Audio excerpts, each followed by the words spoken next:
Hello friends, so far we have discussed about various topics of genetics. First of all, we discussed about Mendelian genetics. We discussed about laws of inheritance proposed by Mendel. But later on, through the various experiments, scientists discovered that these laws of inheritance are not always applicable. There was the need for the expansion of these Mendelian genetics. We studied extension of Mendel's principle. Mendel has proposed monohybrid ratio 3:1 and dihybrid ratio 9:3:3:1. But later on, it was seen that in certain cases there is a deviation from these ratios. So under the extension of the Mendel's principle, we discussed various topics, which was actually the expansion of the Mendel's principles like codominance, incomplete dominance, epistasis, duplicate genes, conditional mutation, phenocopies, penetrance, expressivity, sex-linked inheritance, and today we are going to discuss about linkage gene, in which we will discuss about linked genes. So these Mendelian genetics, laws of inheritance and extension of Mendel's principle, you can understand in my various videos. The link is given in the description box. So let us see the overview of the Mendelian genetics. Mendel is known as the father of genetics. He explained about heredity and variation.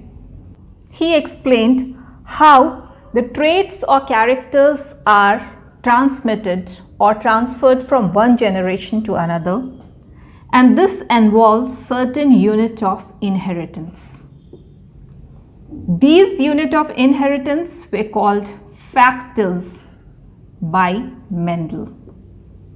According to him, these factors occurs in pairs. These exist in alternative forms.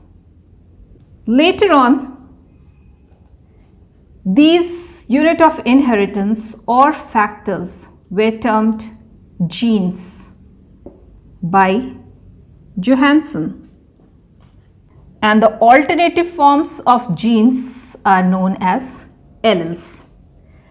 These alleles are the alternative forms of the genes that are present on the same locus or the corresponding position of the chromosome known as the homologous chromosome.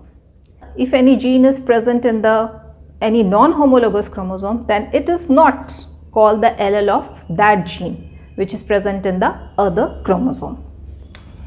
So Mendel did his experiments on garden pea, Pisum sativum, and when he did his experiment, he considered 7 traits or characters, each having the 2 alternative forms. So for each character, there was one gene having the 2 alternative forms known as the alleles, and the genes that were responsible for the different traits were present on the different chromosome. In the diploid organism,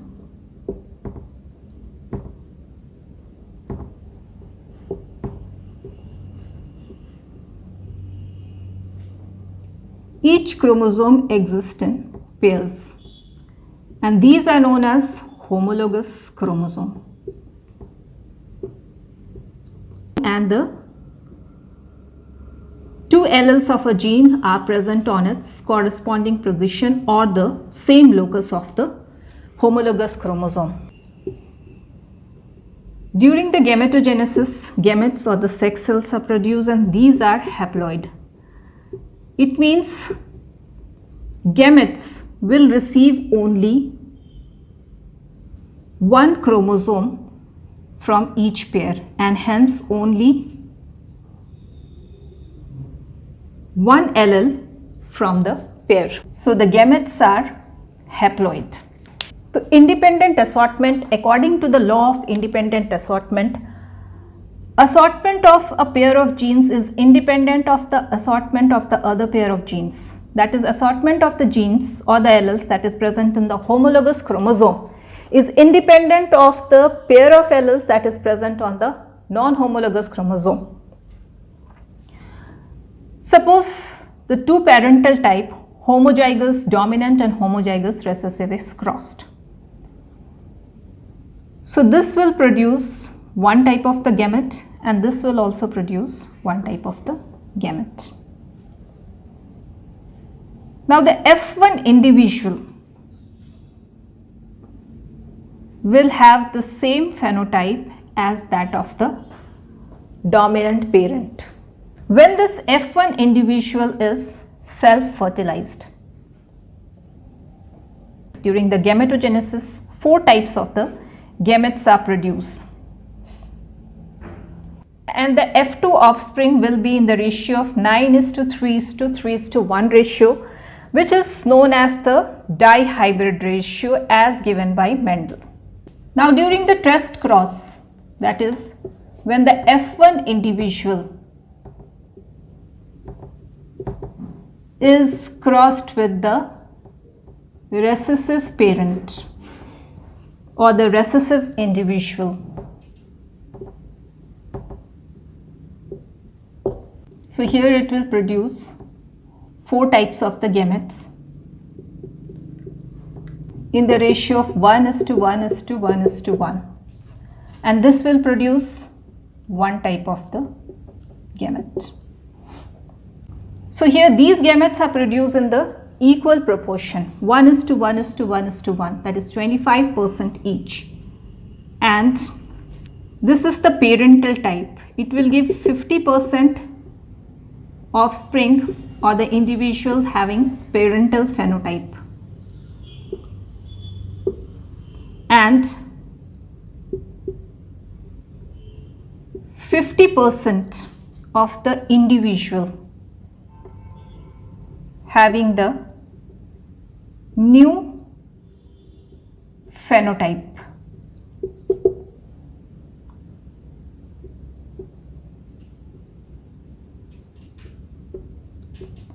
Or known as the recombinant. This is possible only if the assortment of gene A is independent of the gene B. Then only we will get the gamete, 4 types of the gametes and individuals of 4 different types, each in the equal proportion, that is 50% of the parental phenotype and 50% of the new combination or the recombinant type. Bateson and Punnet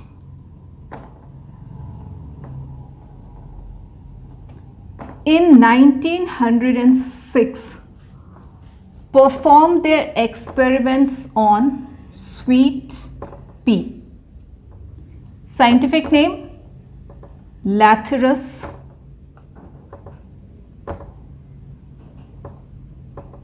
odoratus. They cross the parental generation having the purple flowers and long pollen, which was the dominant phenotype, with the plants having red flowers and round pollen, the recessive one.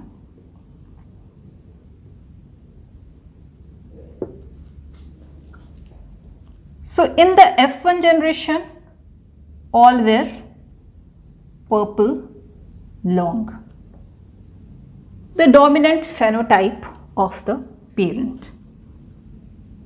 In the F2 generation, they obtained a different ratio from this 9:3:1 ratio, which is known as the Mendel's dihybrid ratio. So in the F2 generation, what they found that this 9:3:3:1 ratio, which is known as the Mendel's dihybrid ratio, is not obtained. Here the individuals with the parental phenotype were in the much greater proportion compared to the recombinant or the new combinant phenotype. So here what they concluded that Mendel's law of independent assortment is not applicable. Also, they did the test cross between F1 individual and the recessive parent. So during the test cross, normally the ratio comes as 1:1:1:1. Instead of this ratio, they obtained 7:1:1:7 ratio. Again, parental phenotype were in much greater proportion compared to recombinant.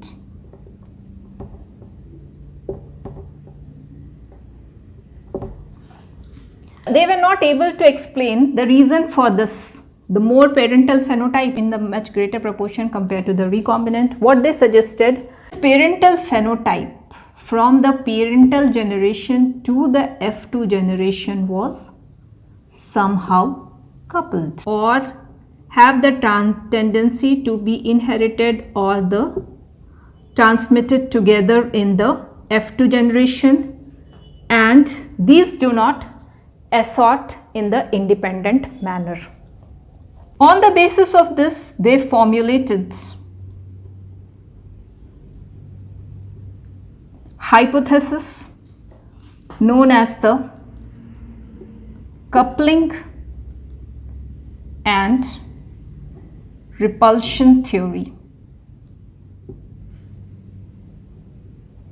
They explained that tendency of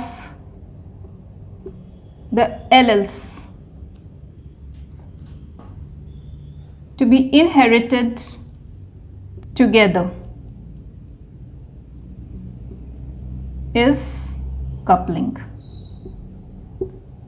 But in the less proportion, recombinants are also produced.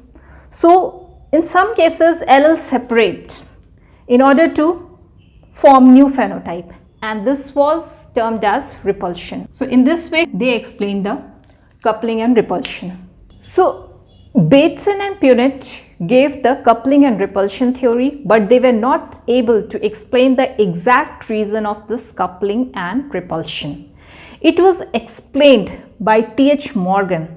He performed his experiments on Drosophila. So according to Morgan, two genes are coupled if they are present on the same chromosome and repelled when they are present on the two different homologous chromosomes. So he explained that coupling and repulsion are actually two different aspects of the same phenomenon known as the linkage. Now what is linkage? Two or more genes, when reside on the same chromosome, they are called the linked genes, and their transmission pattern is known as linkage. Now let us see Morgan's experiment on Drosophila. Parents were crossed, one having grey body and long wings. These were the wild type, and the other having the black body and vestigial wings. These were the mutant type. F1 generation were all grey and long. Then this F1 generation was test crossed with the recessive individual. F1 offspring produces 4 different types of the gametes, which then fuses with one type of the gamete produced by the recessive parent. Then 4 different types of the test crossed offsprings were produced. Among them, more than 80% were of parental phenotype and less than 20% were of recombinant phenotype. So why there is more proportion of the parental phenotype? This was explained by Morgan because both the genes responsible for the body color and the wings were present on the same chromosome known as the linked genes, and hence these were inherited from the F1 offspring to the test cross offspring in a coupled manner, or these were inherited together. Hence, most of the offsprings were of parental phenotype, but in addition to this, certain recombinants were also produced. Morgan explained the reason for this recombinance as crossing over. What is crossing over? It is the exchange of the parts between non-sister chromatids of the homologous chromosome, and it involves both breakage and reunion. This crossing over takes place in the Paquetine stage of meiosis. This is the homologous chromosome.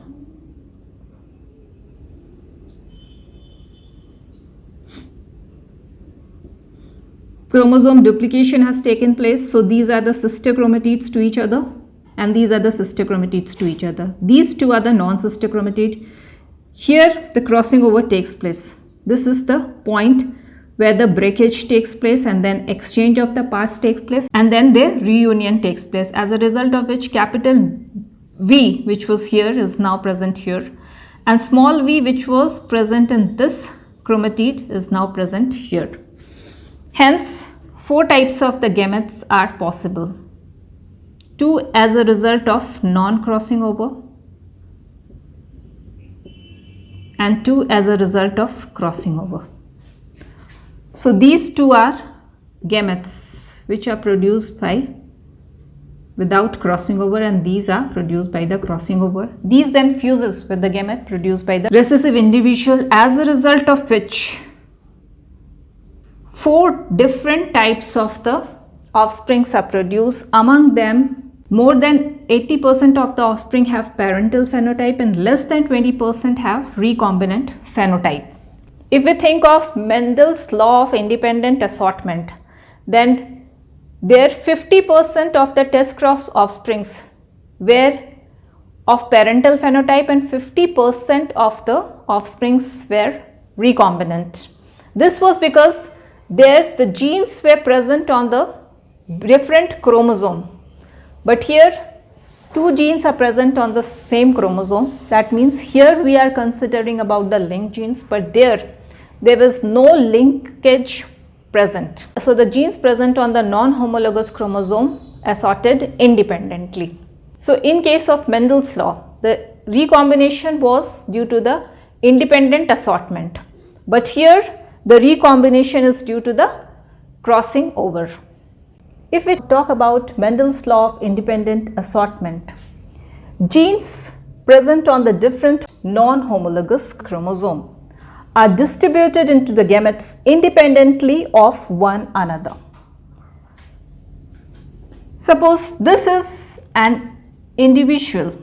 It has 2 pair of homologous chromosome, one having gene capital A and small a, the other having the gene capital B and small b. So gene A is present on the different pair of the homologous chromosome, gene B is present on the different pair of homologous chromosome, and this homologous chromosome is non-homologous to this pair. During the gamete formation, gene A is distributed independently of gene B, as a result of which 4 types of the gametes are produced, and when it is test crossed with the recessive individual, it results in the 50% of the offspring having the parental combination and 50% recombinant. But if we talk about the linked genes, genes that are present on the same chromosome, they tend to stay together during the gamete formation. This is the parental generation that is crossed. Here gene A and gene B are present on the same chromosome. This is dominant and this is recessive. So during the gamete formation, both the gene A and B stay together or remain together. During the gamete formation, both parents produces one type of the gamete. Here gene A and B are present together. Here also small a and small b are present together. Fusion of the gametes takes place. We get F1 offspring. Then this F1 offspring is test cross with the recessive individual. This will produce two type of the gametes. One having capital A and capital B, another having the small a and small b. And this recessive individual will produce only one type of the gamete, and then the fusion of the gametes takes place. Therefore, this indicates the complete linkage. That is, genes A and B tend to remain together. This indicates that there is complete linkage. It means the genes are completely linked and recombinants are 0%, that is no recombinants are produced. But this is possible theoretically. Morgan, in his experiments on Drosophila, has shown that despite of the linked genes, recombinants are produced.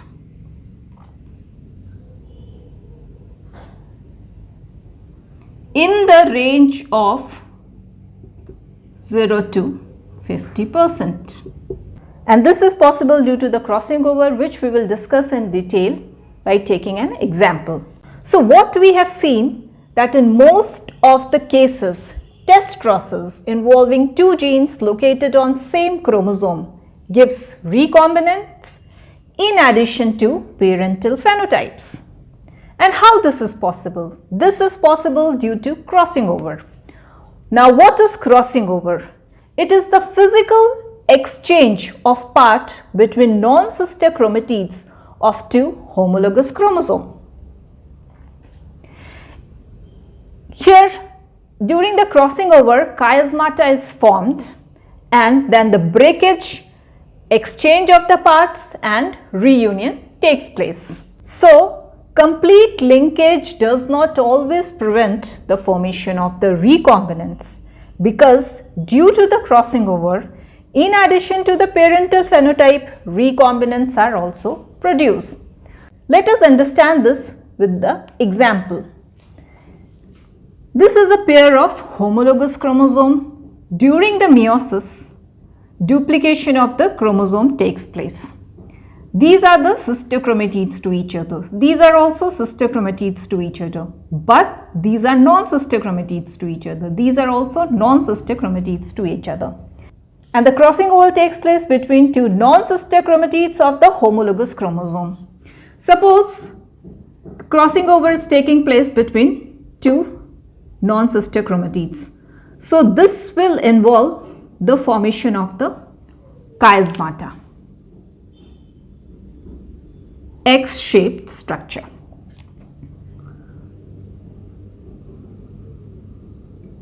Breakage takes place at this point. Then exchange of the parts takes place and reunion takes place. Now this chromosome has a part of this chromosome and this chromosome has part of this chromosome.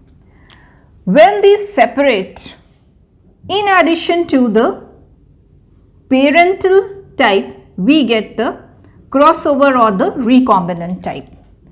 So during the gamete formation, we get four types of the gametes. Two having the parental type and two having the recombinant type.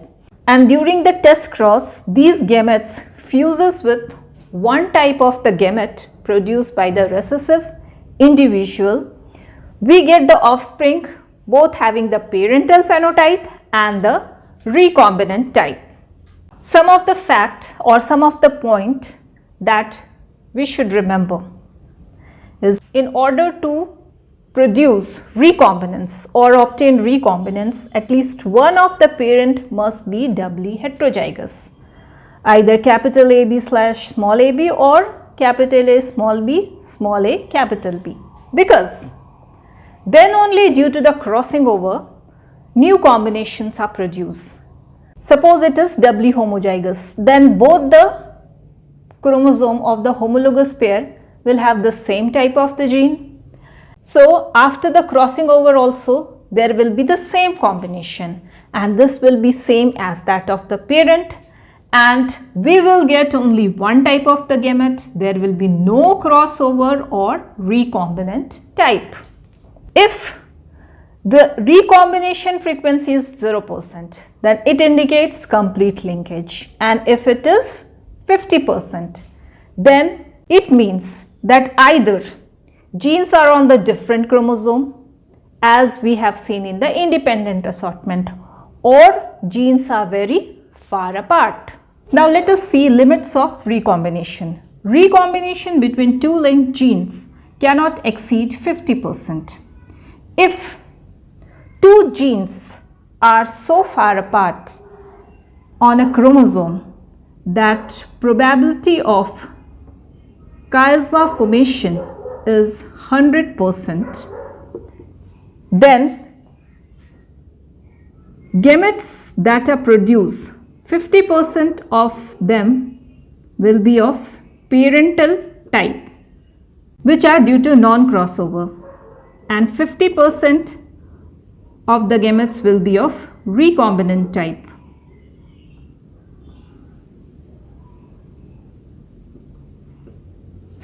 And this will be due to crossing over. And when individual is test crossed, then the progeny that are produced will be in the ratio of 1:1:1:1:1. And this will be similar to the test cross ratio of independent assortment, where the genes are present on different chromosomes. Now recombination frequency, it is equal to number of recombinant by total number of progeny into 100. Linkage group, all the genes that are present on a particular chromosome forms a linkage group. So total number of linkage group of a species is equal to number of haploid chromosome of that species. Example, in human male, there are 22 pairs of autosomes, 1 X chromosome and 1 Y chromosome. So linkage group is 24. In human female, there are 22 pairs of autosomes, 2 X chromosomes. So linkage group is 23. Linked genes or linkage group in a chromosome can be represented by genetic map or linkage map or chromosomal map. This was first constructed by Alfred Sturtevant, one of the student of Morgan. We will discuss this genetic map in detail in separate video. This is all for today. If you like this video, please hit the like button, share it and subscribe my channel. Thank you.